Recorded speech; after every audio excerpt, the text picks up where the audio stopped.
ఈరోజు అది ఇక్కడ చాలా ఆనందంగా ఉంది. ఎప్పటి నుంచో మేము సేవా కార్యక్రమాలంటే ముందుంటాం, 10 మందికి ఎప్పుడు ఏ అవసరం ఉన్నా ముందుంటాం.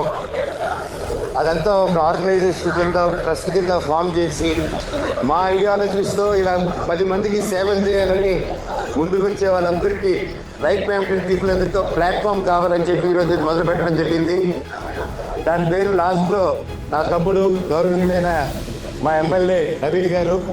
సో ఈయన ఆ పేరు అనౌన్స్ చేస్తారు. మరి దాని ముందు మాట్లాడమంటారు. ఎందుకంటే ఇది ఆవిడ ఐడియా. ఎప్పుడు దీన్ని ప్రజల్లోకి తీసుకెళ్దాం, దీన్ని ఒక యూనిటీగా ఫామ్ చేద్దామని చెప్పి ఒక ఐడియాతో దీన్ని ముందుకు తీసుకొస్తున్నాం. ఈరోజు బ్లడ్ డొనేషన్, అలాగే ఒక 5 మంది పిల్లల్ని మేము దత్తత తీసుకుని వాళ్ళకి చదివిద్దాం అనుకుంటున్నాం ఈరోజు నుంచి. అది ఇక్కడితో ఆడదు.